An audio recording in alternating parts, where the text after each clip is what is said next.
Travel feeds our souls. Isn't a getaway of any kind a form of wellness? It helps us slow down.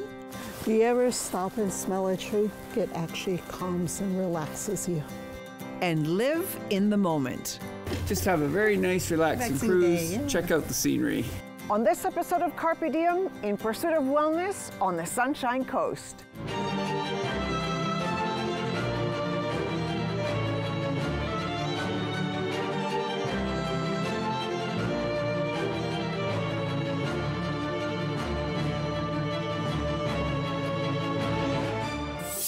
Wellness travel has exploded in the aftermath of COVID.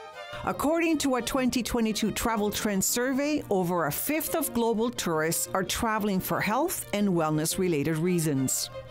We've decided to explore how this burgeoning trend is taking root right here in Canada, on BC's Sunshine Coast. Just a short ferry ride from Vancouver, this laid-back destination has traditionally been known for its natural beauty and outdoor adventures. But today, we're seeing how new experiences are bringing mental, physical, and spiritual wellness to the fore.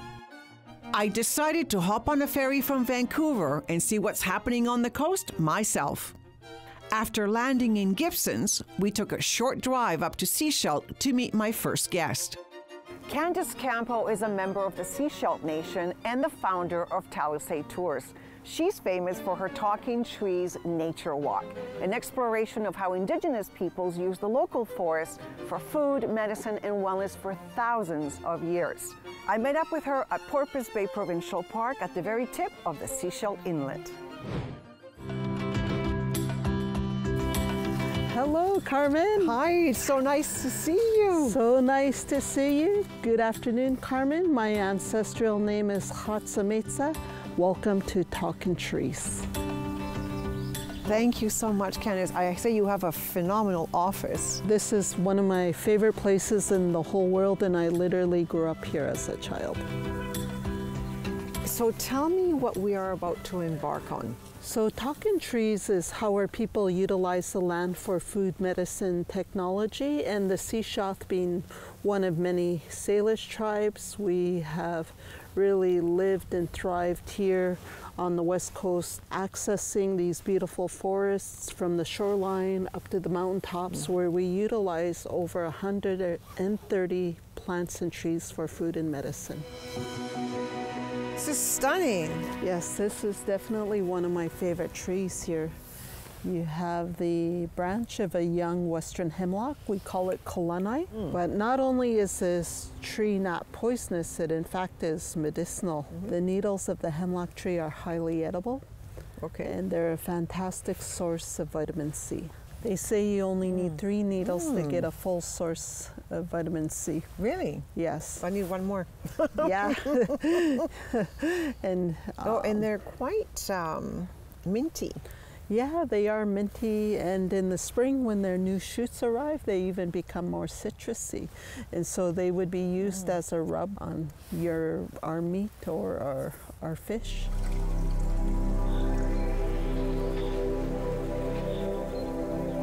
See this big, beautiful tree, and it's scaly, dark scaly brown. This is a Sitka spruce. And the Sitka spruce has a light but hard wood, and as a result, it was used in World War II. It was the mosquito, which was a very effective fighter plane. So it's sometimes referred to as the war tree, but we also like to call this the love tree.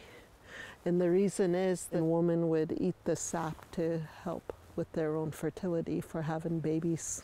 Wow, that's a lot of history, a lot of power in one tree. Yes. So we're standing here and we're by a few medicines. As you can see, this plant, it's in the shape of the heart. We call it Kwaliwan Palam. Depending on what you need, if you had a cut, infection, or burn, you would take these leaves and you would smush them up to get the juices going and apply it directly. And it works like a gem. It works so incredibly well. Do you ever stop and smell a tree? This is very aromatic. It has a beautiful smell, and it's referred to as soporific. It actually calms and relaxes you. Yes.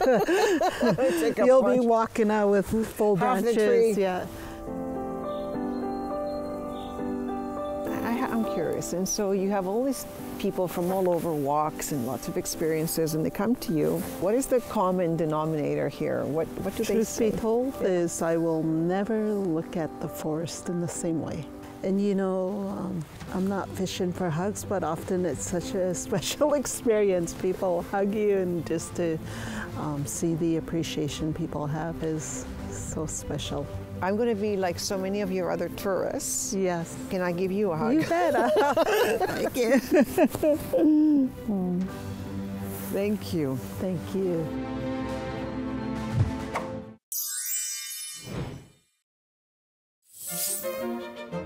We're in BC's Sunshine Coast, exploring the growing trend of wellness tourism.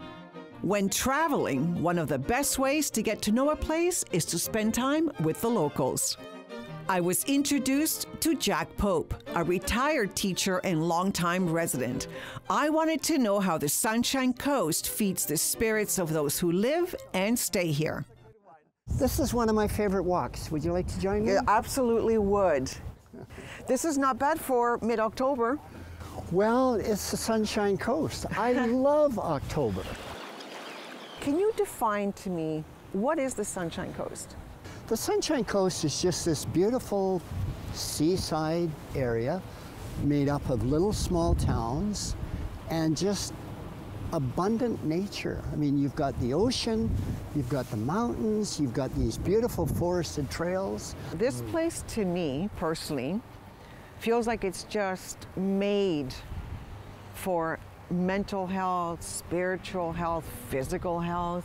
There's something magical about this coast. Well, you know, if you look at the Blue Zone stuff, one of the big things is connectedness. Yeah. We've got a very vibrant arts community. You know, we've just had this incredible art crawl. It's an annual event. I think this year there were 180 artists that opened up their studios, invited people in to see their work, to talk about their work. I mean, how good is it to be able to talk to these artists? A local painter who takes part in the art crawl is Marlene Vermeulen. I decided to stop by her studio near Gibson's to learn how she's translated the beauty of her adopted home onto canvas. Oh, gorgeous. Oh my. Wow, I found you. Hi, I'm Carmen. What a great space. Thank you. This is where I paint. How long have you been here? 30 years. 30 years. 94 we came. Yeah. All the way from? All the way from England. 6 years in England, and before that I was born in Holland.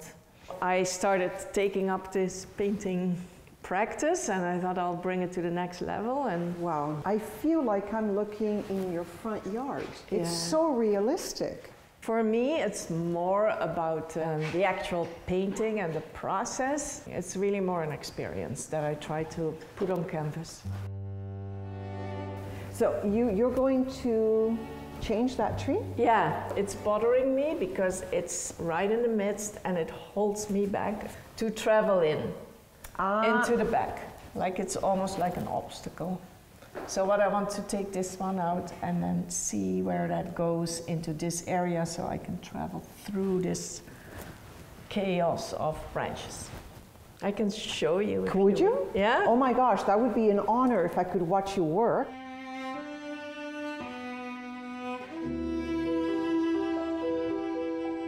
I would go back in. So really it's layer over layer to build this up. How long is it from a black canvas to it walking out the door? Normally it's in the studio for a month.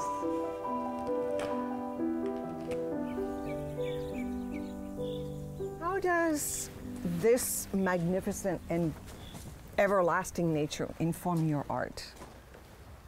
It informs me by the textures I feel, chaos that's around it.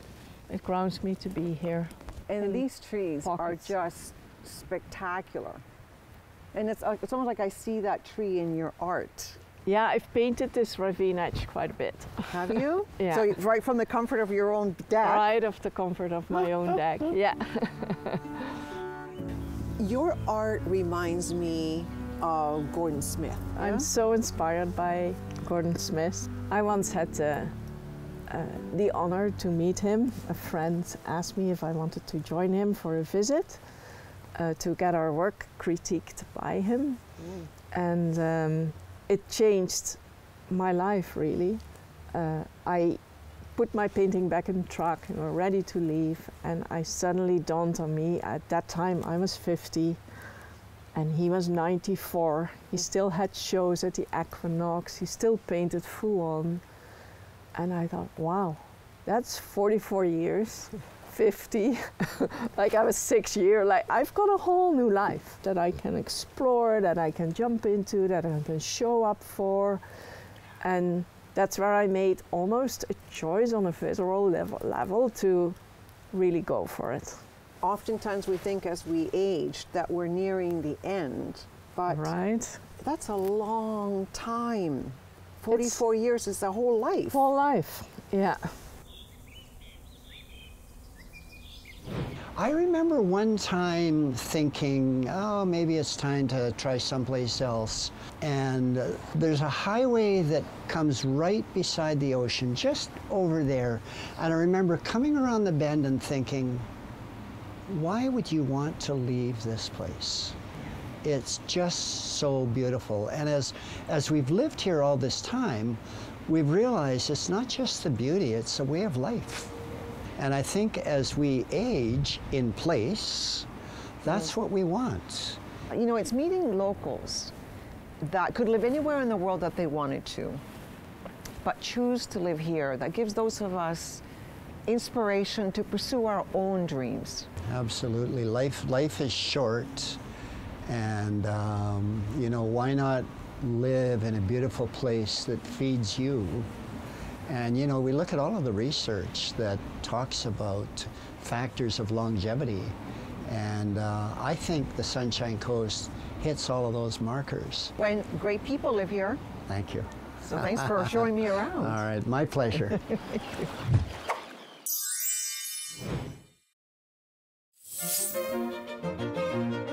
We're on BC's Sunshine Coast in search of wellness experiences. Wellness tourism is growing exponentially across the world, and destination spas are a big part of that expansion. Here on the Sunshine Coast, Painted Boat is one of a small handful of resorts that are embracing the trend. It was here that I wanted to meet with my next guest, travel expert and the founder of Wellness Travel BC, Cheryl McKinnon. And where better to meet a wellness expert than at a spa? Hi. Cheryl. I like your kind of meeting. Isn't Nice this to see special? you. Oh, mwah, so nice to see you. Mwah. I thought this would be really special because there's no other spa like this on the Sunshine Coast. It's the Painted Boat Resort and Spa. It's attached to a gorgeous resort facility that has villas all facing on the ocean front. And although it's a day facility, people that live here locally or that are visiting other properties can come. But if you're staying here, this is the pièce de résistance. It's just fabulous. Beautiful. So Well, let's. come. I follow you. Okay.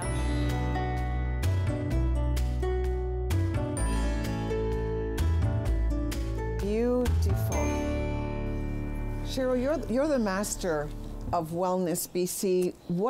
Define wellness for me now? So prior to the pandemic, you know, when you heard wellness travel, I always thought, oh, lucky you, you're going away, you're going to be treated royally in a spa. Yeah. You know, the treatments, the massages, the facials, all of that.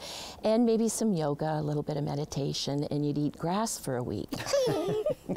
But that all shifted with the pandemic because it, of course, brought health at all levels to the fore. But most people want what you and I would love, a good hike. You know, get out in the mountains or along the beaches like we have here on the Sunshine Coast. We've got so much relating to wellness here just by virtue of nature. And that's what it all comes down to is people want nature. What is a wellness traveler? There's two types of travelers that are seeking wellness. There's the traveler that is going specifically. You know, it's you and I saying, okay, we're going for a weekend. We want to go on a yoga retreat. We want meditation. We're not drinking anything alcoholic at all. We're clean living for a 3-day retreat. And then there's the rest of us that, as I always say, are travelers that are getting away. And really, isn't a getaway of any kind a form of wellness? You know, you just need a break from that daily routine, and let's eat good food and read wonderful books and take a spa treatment. Let's immerse ourselves in the local culture. Let's go out and see what's happening in the galleries. I think our demographic is looking for this. We're seeking this and seeking it closer to home. Cheryl said it, here on the Sunshine Coast, travelers are spoiled for choice when it comes to outdoor experiences. Zoomers are finding serenity in the mountains, the forests, and of course, out on the water. A new trend in outdoor wellness is the concept of blue mind theory. Its proponents believe that being in, around, or near water can trigger a meditative state, slowing down brain activity and promoting relaxation. Dean Atwell traveled to Egmont to find out how the ocean can help us heal our minds and spirits. I've often dreamed of leaving my busy life in the city and moving to somewhere with a quieter pace of life. Right now, though, that's not in the cards. But is the antidote to a stressful urban life just a ferry ride away? I'm heading to the West Coast Wilderness Lodge on the Sunshine Coast to find out. It's early. The sun hasn't officially come up yet. It's about half an hour till sunrise. It's fairly bright though. I am looking forward to getting out onto the water. Just being near it is peaceful. Today I'm going to be hitting the water with Egmont Adventures to explore the natural wonder of the Sunshine Coast. Let's try it on. And find out if the theory of blue mind really holds water. We're on the shores of the Seashell Inlet. So down the inlet is the largest rapids in the world. Around the corner is one of the coolest inlets in the world. So within minutes, you're in the fabulous wilderness of BC. We're heading out on a Zodiac, which, for those that don't know, is a 12-seater, twin-prop turbo, open-air boat. We'll be traveling about 30 to 60 knots. Should be interesting. What's our travel time today, Captain? Looking at about 2 hours up there. We'll probably do about a half dozen stops, something like that.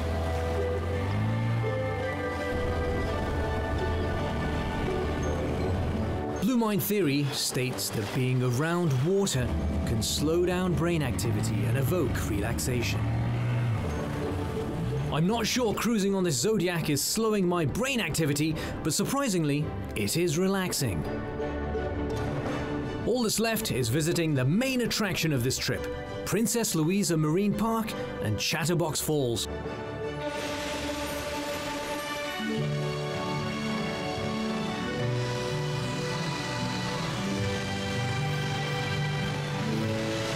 Pristine, wild, and accessible only by boat. It feels like we found an untouched secret. Talk about nature therapy.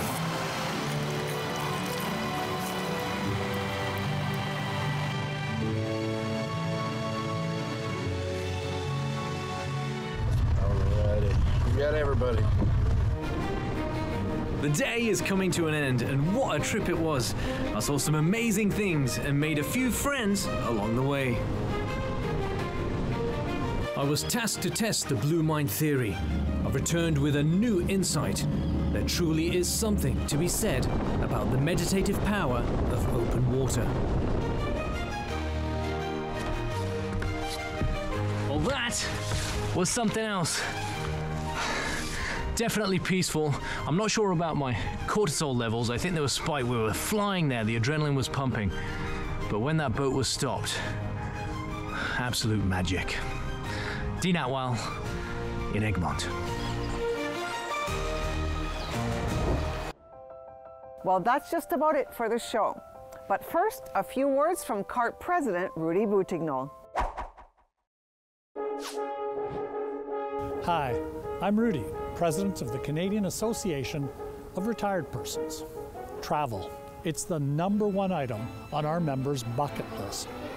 Now, I've traveled the world throughout my entire lifetime, and I've noticed two kinds of travelers: Lone Rangers and posses.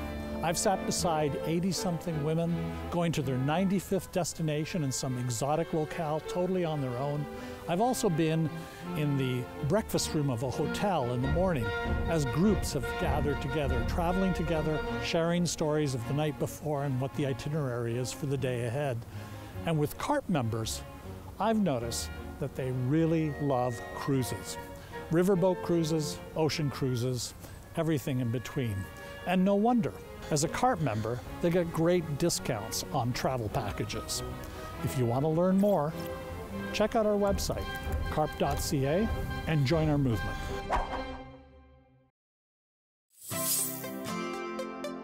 We must never underestimate the value of silence. What it tells us is to slow down and be in the moment. And maybe tomorrow you'll be inspired to take a walk in the park and have your own spa experience. And the best thing about nature is that it's free. And that's the show.